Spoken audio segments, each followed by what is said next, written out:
Majesty's ship, the aircraft carrier Implacable, sails into Vancouver Harbor. Aboard her are British and Canadian prisoners of war who have spent almost 4 years in Japanese camps. To some, the Vancouver skyline is familiar.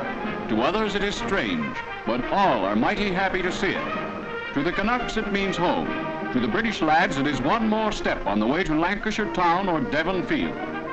As the gangplank is rolled out, a grand welcome is given the men who have endured untold hardships at enemy hands.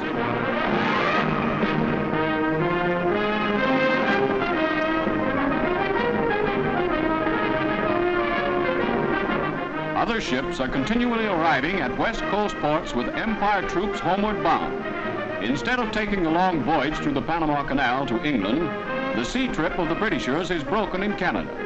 Daily papers are as precious as food to the returning warriors. They have a lot of news on which to catch up.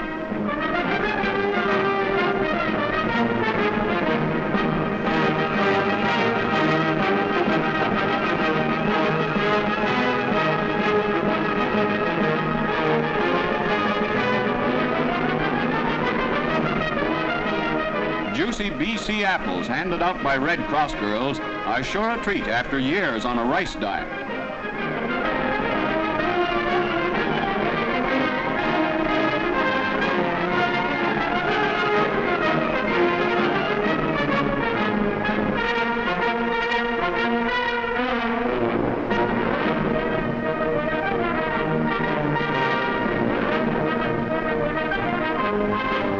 National and Canadian Pacific trains take the British Tommies across the continent to the port of Halifax. Here, the Queen Elizabeth and other ships will take them safely to England. Stopping at various points on the eastward trip, they get their first view of the scenic beauty of the Dominion.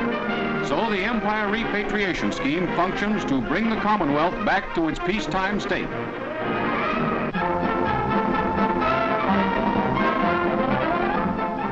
Members of the Women's Division, Royal Canadian Air Force, parade to Buckingham Palace. The occasion is a formal inspection by the Queen and Princess Elizabeth. The Queen expressed a desire to see the Canadian girls before they returned to Canada. Many of them, on draft for home, waited until the date of the inspection could be arranged. Now they are reviewed by Her Royal Highness.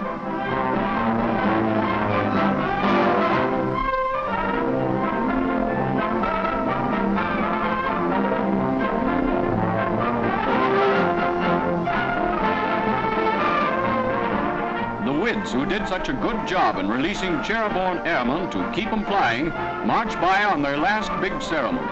They will carry home the best wishes of Her Majesty, the Queen.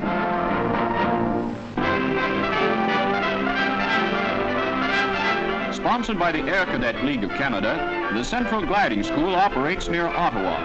A Kirby Cadet glider is assembled from a prefabricated kit in preparation for a flight. Graduates of the Construction Supervisor's course preside at the assembly. When the construction is complete, the craft is towed onto the runway by a tractor. A short distance from the flying field are a number of bridges which provide the updrafts of air necessary to successful, prolonged soaring flights.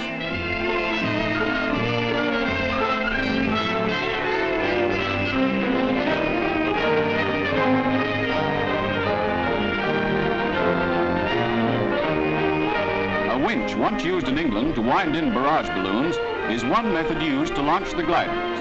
A plane also is utilized to get the motorless kites airborne.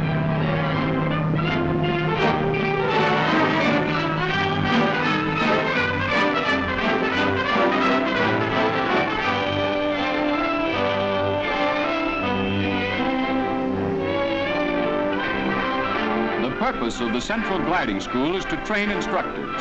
They, in turn, will assist in the development of gliding programs in their home provinces. So Johnny Canuck Jr. will soon have his flying dreams become reality thanks to the Air Cadet League of Canada.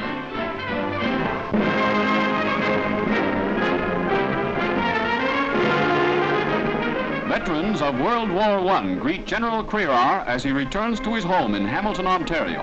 20,000 Hamiltonians give their fellow citizen a grand welcome as he inspects his guard of honor.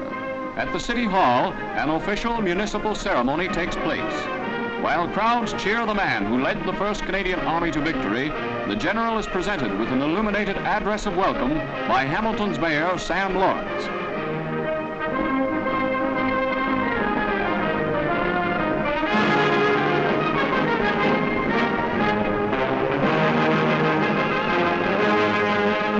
At the Civic Stadium, General Crerar chats with veterans of this war who were wounded on the Western Front. After touring all military establishments in Canada, the GOC will retire to Hamilton, having fulfilled a glorious military career.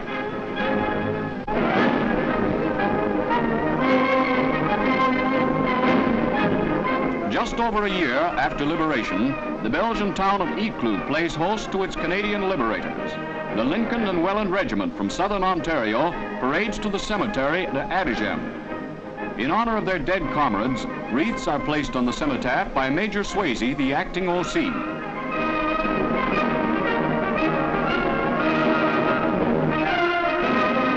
For the 3-day visit, the town of Ypres is in a holiday spirit. Banners leave no doubt in Canuck minds of the goodwill of Belgian citizens.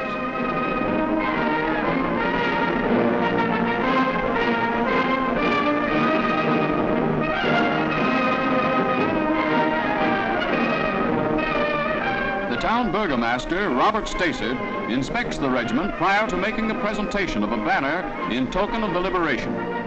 In reciprocation for the honor bestowed on them, the OC Lincoln and Wellands presents the dignitary with a captured German sword suitably inscribed. Acts of international goodwill such as this will go a long way in future years to keep the world in fellowship at peace.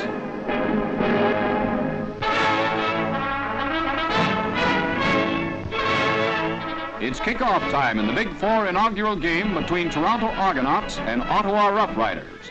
Playing on home ground at Lansdowne Park, the capital team shows great form in the first half. Ted Morris's latest double blue edition is completely outclassed and outplayed in the opening phase of the tourney, but they stick right in there, trying. Trotting out all their bag of tricks, Ottawa works even the old line buck for yards, while their hometown supporters go wild. Tony Golab, ex-RCAF pilot, heads their list with some outstanding plays. Billy Myers does some great work for Argos, but the one-sided score still mounts up.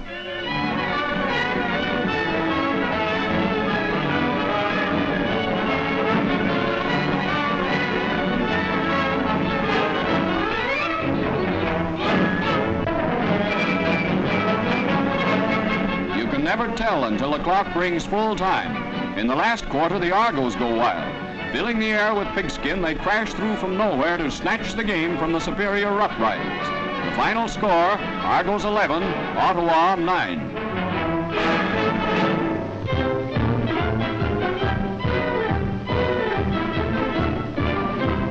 At number 8 Canadian Repat Depot, a Gymkhana horse show plays to standing room only. British troops of the Animal Transport Company, R.A.S.C., give a demonstration of wrestling on horseback. General Spry, the Repat chief, enjoys the antics of the British muscle man who would make Stasiak and Strangler Lewis green with envy. And just like back home, the ladies are great followers of the grunt and groan game, and these mastodons are strictly mobile.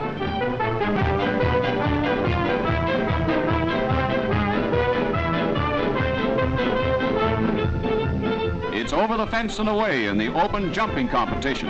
But some of these equines haven't read the rules. Rocket propulsion is the answer.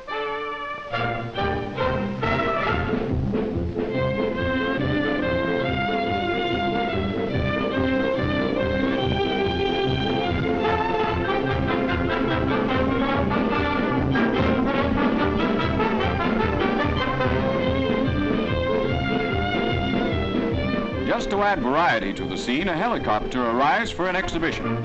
Just think, we'll be going to work in one of these things someday, lunch pail and all.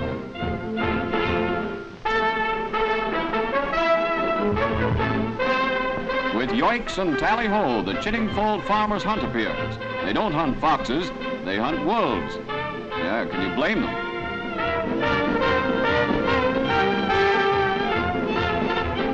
Rounding out the program, a Canuck team enters the list to play the game of musical chairs.